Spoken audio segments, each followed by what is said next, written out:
As I personally have been building scale models for about 10 years now, everything that I do seems a lot more logical to me than it might to you. So this is a video series for the beginner on how I would describe to build your first kit. First of all, to keep everything nice, clean and tidy and not ruin your parents' table, get a cutting mat. Then pick a kit you like, not too expensive, but it's just important that you like the subject and it's something you actually want to build. For your first kit, you're not going to go crazy on tools, so just start with some basics. A good quality sharp cutting plier, a very nice hobby knife, it doesn't really matter which brand as long as it's sharp, and you can easily find replacement blades if you need to. Also get some tweezers, the better quality, the easier they are to work with and the more use you will find for them. Also easy to have is some masking tape. This is from Tamiya. It's widely available, not too expensive, and it works really well for these scale models. Along with these basic tools, you will obviously need some glue as well. Now, since I'm not going to go into paint and just keep it simple, use some Tamiya plastic cement. This is extra thin and it works really well for bonding the plastic. This has a brush, but you can also use one from Revell, which has a needle nose tip. So those two glues are for bonding the plastic, and there's also a couple of glues you can use for bonding the clear parts. The previously shown glues are not supposed to be used on clear parts whatsoever. They will ruin the parts, give them a haze, or melt them all together. Now, instead of using those, I would advise to either use the Revell Contact Clear. This is a specific glue for clear parts, or Bob Smith Industries Super Gold Plus formula. This is a super glue also designed to work with any material and specifically work safely with clear parts. So with the basic tools and glues now out of the way, this is the kit I decided to build. It's relatively cheap, widely available in a couple of variations. In Europe it has a different box, and in the US this is the box that mostly comes in. Now it's a kit with an engine and an opening hood, and also some good possibilities for modification or adding a lot of detail here and there. Now that is not going to happen in this video, as I'm just going to go and run you through the basics and not overwhelm a first-time model kit builder. So let's get the box unwrapped, open it up and see what's inside.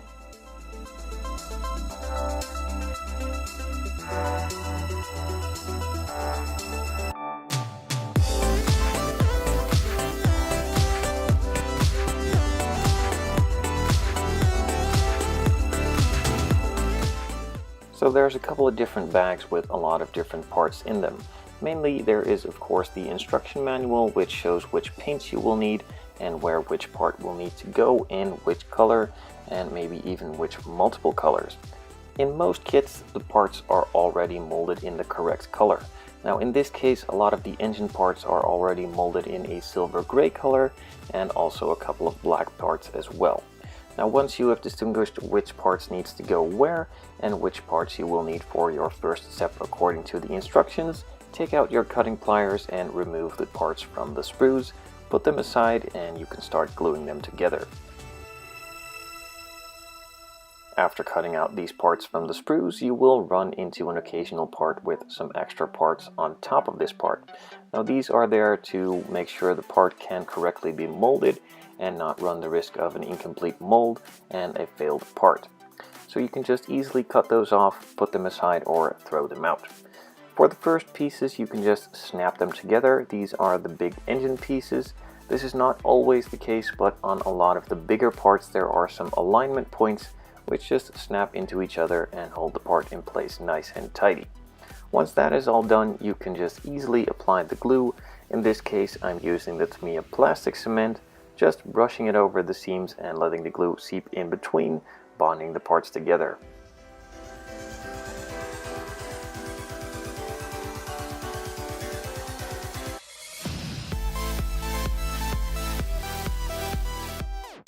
Some other pieces on this engine and in the rest of the build as well will not always have alignment points, so you can just put the parts together where they are supposed to be and then run a bead of the glue along it and glue it together.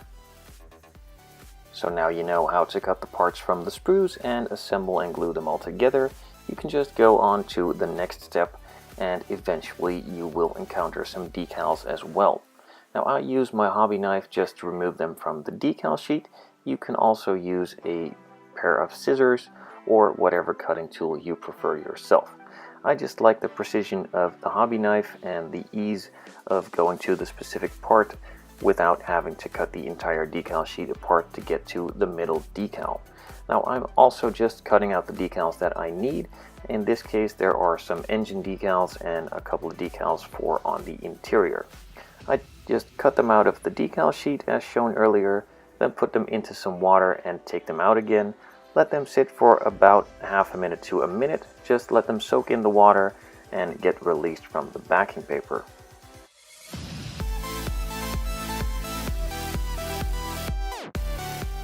After you've let the decals soak in the water for a bit and have them taken out, the decals will come easily loose from the backing paper.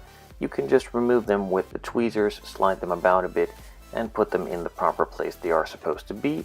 Be very careful to put them in the exact place they need to be, because once they all dry up, they will not be moving again, or you will not get another chance to move them or apply them in the correct place.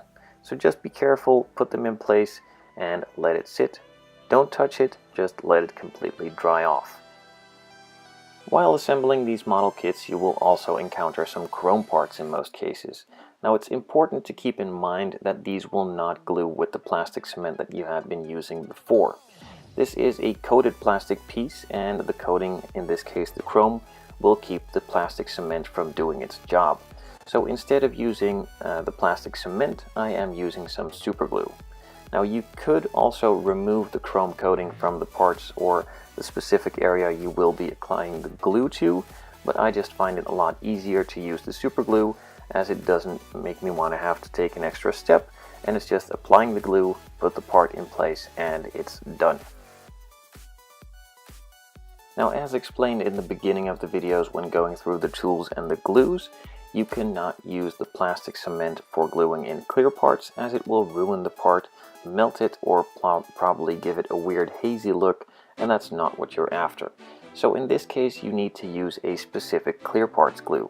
I am using the Bob Smith Industries Super Gold Plus. This is a super glue that can be used safely with clear parts. Now keep in mind that almost no super glue on the market at the moment will be able to be used with these clear parts. This Bob Smith Industries is a super good example of one that does work. I do not know of any others that do, so be careful when selecting a super glue. Either just buy this Bob Smith Industries Super Gold Plus, or use a specific clear parts glue like the Revell Contact Clear.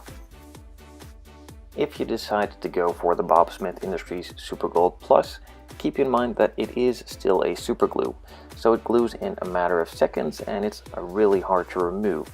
It glues skin in the blink of an eye and pretty much anything to anything as well in a couple of seconds, so be careful, be very aware of what you're using. Now if you do not feel comfortable using this Super Gold Plus, which I can understand for a beginner, it is a bit aggressive and it takes a lot of getting used to, either use the Revell Contact Clear. This is a specific glue for the clear parts as well.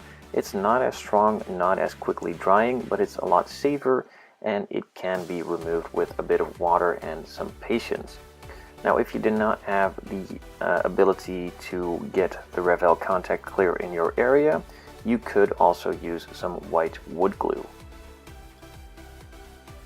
Now another good example for the Bob Smith Industries Super Glue is that it can be used to glue anything to anything.